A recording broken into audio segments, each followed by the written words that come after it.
You here to give you the last update for this week so that we converge here again on Tuesday.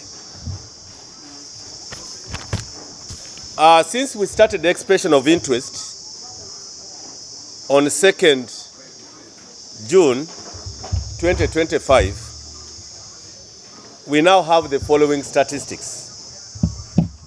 On 2nd June, we got 795 expressing interest. On 4th June, we had 508 expressing interest.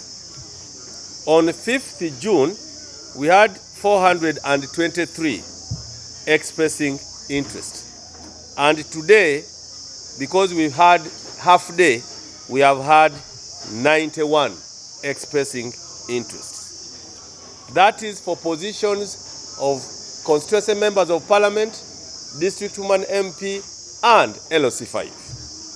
Now, special interest groups, we now have 17 expressing interest. In total, we have had 1,834 leaders expressing interest. In 1 week, we have had 1,834 expressing interest. This is an indication of the success of the exercise. We have succeeded very much.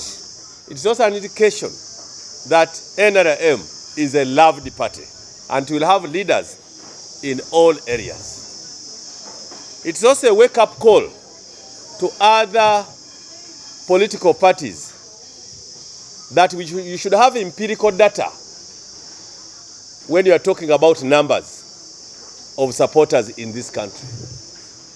When we said we have 20 million voters and members of NRM, and when we knocked them off, it came to 18, people were saying, where do you get the numbers? We are now saying, let all political parties be as transparent as NRM by disclosing the numbers who have expressed interest in their processes of expression of interest. And from there, the public will start evaluating which party is saying the truth. We have our data signed by me. I'm going to give it to you.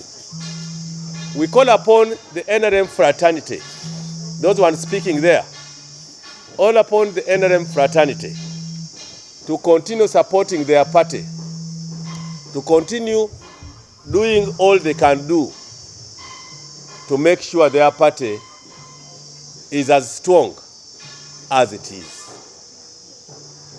We have not had any major problem. Why? You come, we first test whether you are a member in the register. And a printout is given to you showing even your voter location, where you vote from, and then you move to the other level. Those who are not members are left out.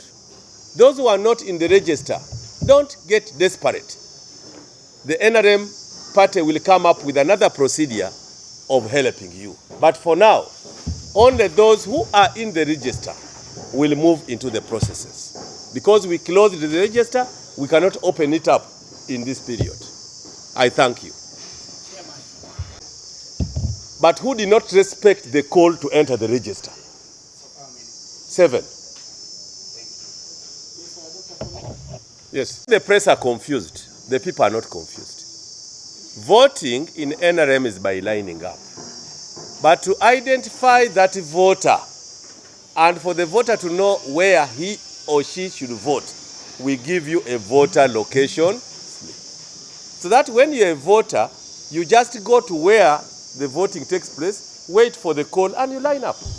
Lining up, the method of voting is by lining up behind candidates.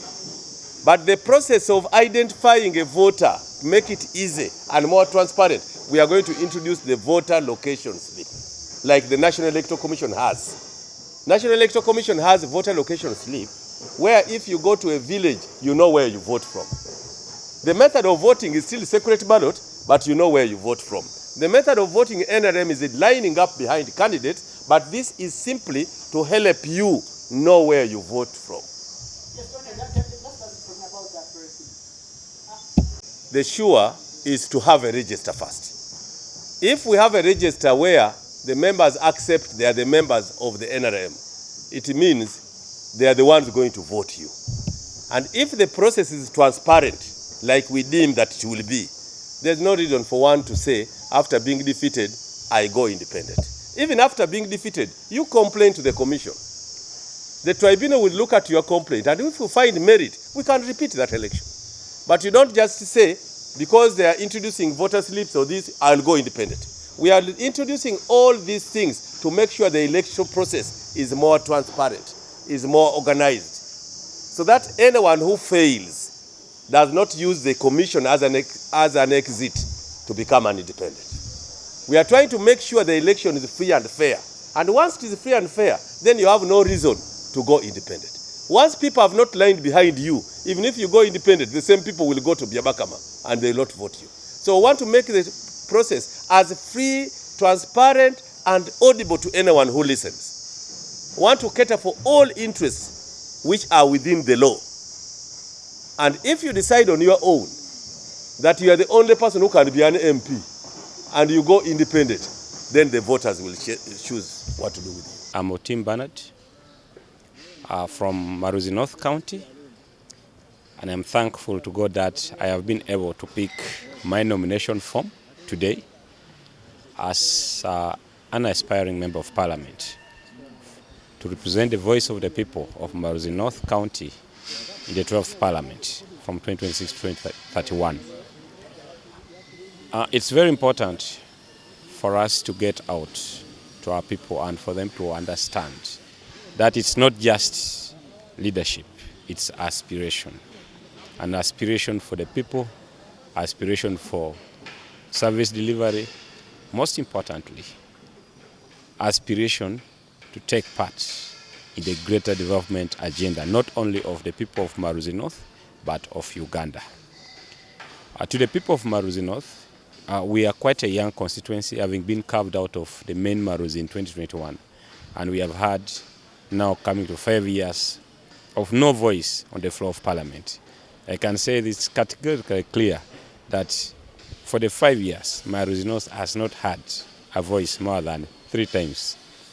And that is one reason why I stand in.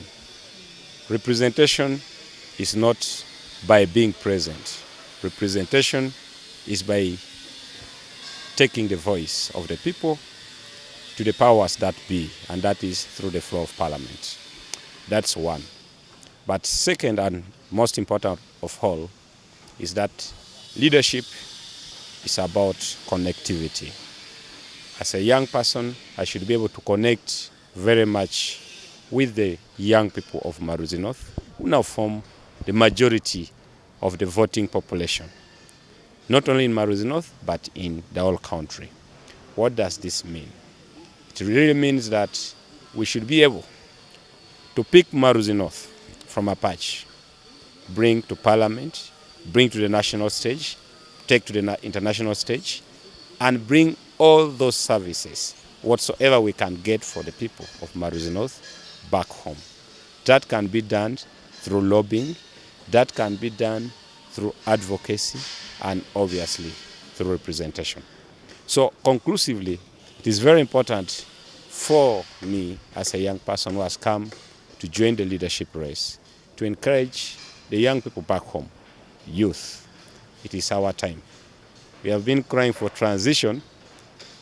The only mistake we make is that we don't want to be part of the transition. So it's our time. Let us be part of transition by joining parliament and other elective positions. Then when the real transition comes, we shall be ready.